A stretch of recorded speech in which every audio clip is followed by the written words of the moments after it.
I'm Suzanne Ross of the Raven Foundation, and I'm here with guest Megan Stein to talk about our Peace Circles. This is part of the Raven Foundation project called Be a Hero for Peace, where we're asking folks to take the occasion of 9/11 to begin to talk about what it would mean to actually develop and implement a culture of peace on a personal level and on a political level in our country. So Megan Stein is partner, president, head of Megan Stein. What are you? I am Megan Stein. You are Megan Stein Mediation and Innovative Training Solutions, and Megan is a conflict resolution trainer and mediator in Utah, and I've known Megan since she was about maybe 8 years old, and she has been a mediator for how many years now?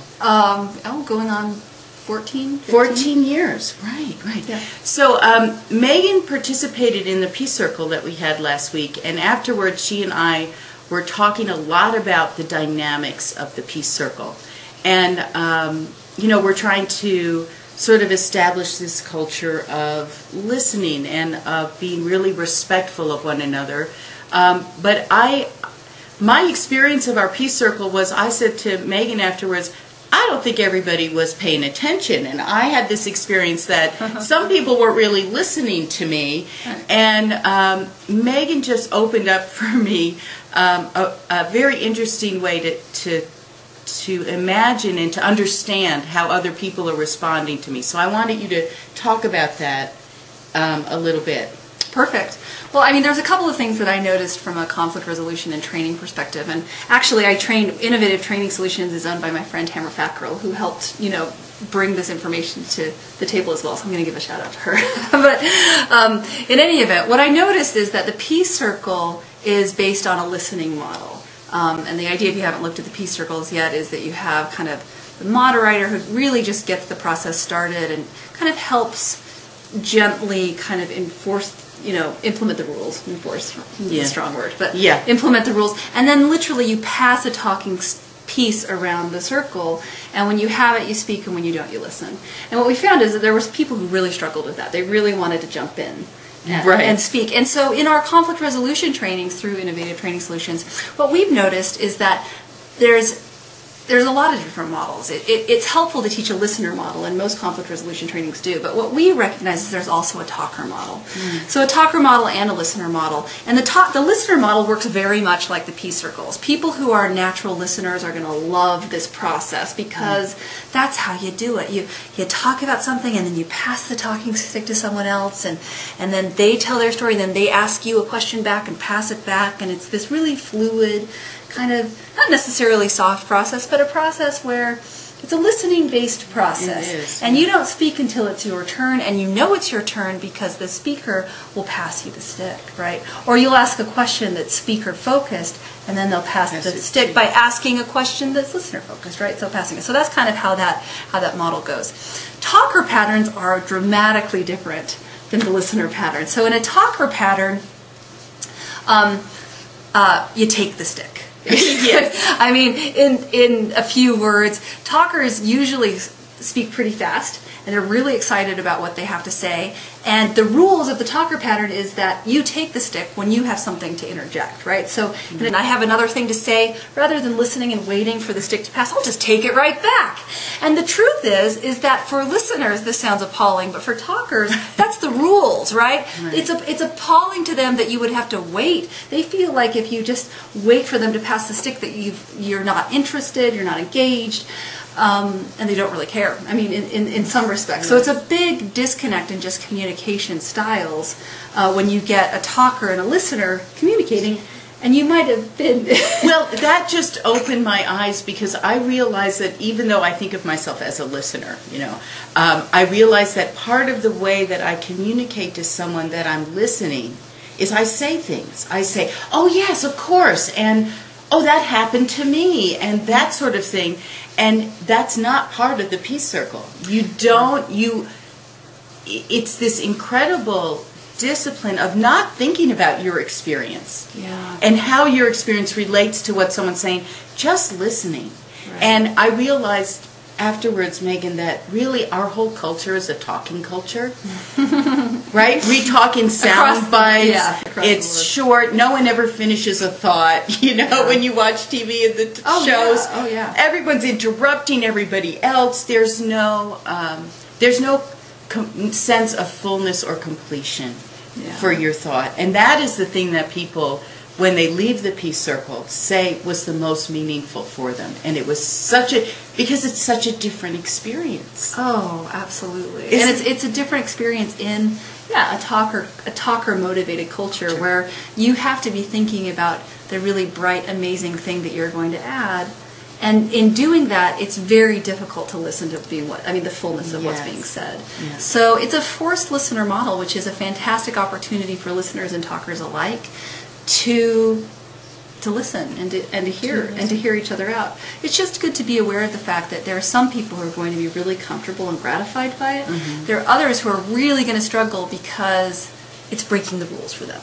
Right. Yeah. Well, and we were talking too about the role of the circle keeper in at the beginning, just sort of saying that up front. Oh yeah. Just to normalize that that what the process is, and to recognize that if there's going to be a struggle, it might be that they're going to want to jump in and contribute. And so there might be some different ways to normalize that. You might ask people to take notes. It depends on the nature of your circle. That might not be something where there's enough safety to do that yet. But just in being transparent and saying, look, we recognize that there's a talker model and there's a listener model. This is built on a listener model. And so some of you are going to be frustrated, and that's normal and that's okay. Try to remember your thoughts in whatever way, because we want them to be part of the process in the appropriate time. Yes, because that's the other thing you brought out, is that for people who are talkers, thoughts are just flying through their head really fast. Yeah. And they lose sight of them, and that can be frustrating. And so I did think that was a very good idea of allowing people to jot some notes down. Mm-hmm. Like you say, each circle will have to establish whether that's an okay thing to do. Right. But there were other things we sort of talked about bringing out into the open at the beginning, to help people feel comfortable and to help them enter into the process. One of those things was talking about a diversity of opinions. Oh, absolutely. I think that when you call something a peace circle, there is kind of a underlying assumption that everybody has to agree, that there can't be any disagreement, right? No, that is, many people have said to me, I can't be in a peace circle. I want to call a war council, you know? and those folks actually have a great time in the peace circle. But there is that sense that if I don't agree with you, I can't be in the circle. Right. And that's the model of the circle is to create a healthy, non-violent opportunity for people to communicate about stuff that they disagree about. Not only for them to be listened and heard for their opinion and experience, but for it to be safe to disagree. Because in that, there's a real opportunity to make the world a better place. If we're just talking about, if everybody agrees, where does it go? But it's the model of having difficult conversations, conflicted conversations in a way that's nonviolent, in a way that is, modeling a peaceful conversation, even about hard topics, is what's going to create, ultimately, an opportunity for resolution and for peace. Right. But that's actually why we were so captivated by the Peace Circle process, because we realized these conversations around peace and war and conflict and violence are so hard that we don't have them most of the time, because we don't want to upset somebody, or if we're in a group where people are disagreeing with our position, we're quiet. Well, there's no safety. There's no safety, and so I think big issues don't get the attention they deserve because of that. Yeah. And so that's why that's why we are suggesting the Peace Circle model for these kinds of conversations. That's brilliant. That's brilliant. Yeah. And what else? Was there anything else we wanted to tell the circle keeper? I think another thing that comes out, at least in our observation, was really great in our Peace Circle. it was really easy to have. It wasn't even easy actually. Some people struggled with just, you know, because of the talker-listener model more than anything. But it felt great for us to all be in the circle. But the most interesting stuff happened after our circle broke. Right. Where the real, suddenly, the real conversations came out.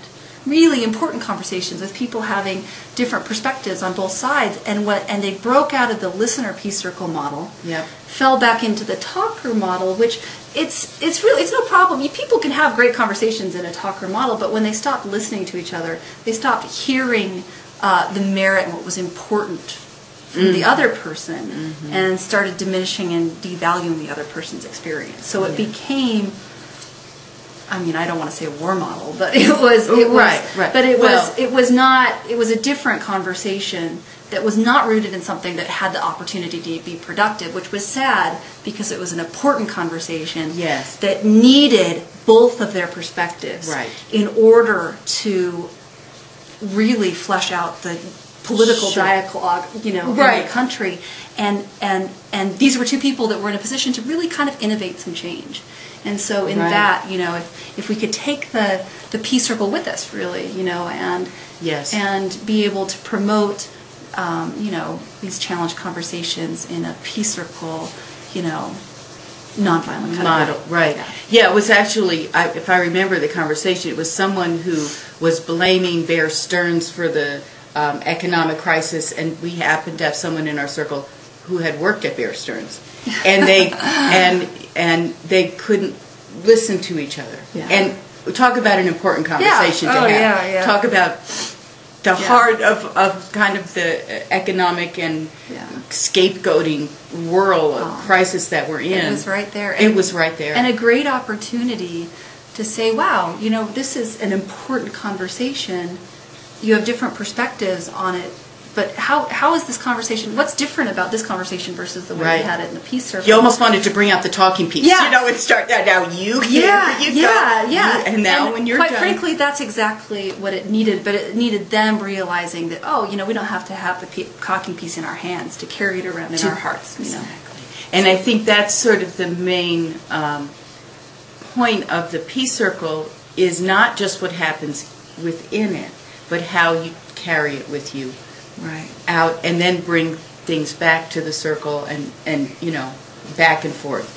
So I just want to thank you, Megan, because you really helped me understand the mechanism, the things that were happening that I was observing that I was really quick to judge someone for, and rather instead of seeing that there's more than one way to participate in a conversation, and they're all kind of good. Thank you, May. I'm so glad you were part of our peace circle. Welcome. Thank you, and please feel free to leave comments on this video, and if you have any questions as you're doing your peace circles that you would like to ask me or Megan, please send them along. We'd be happy to have a conversation with you.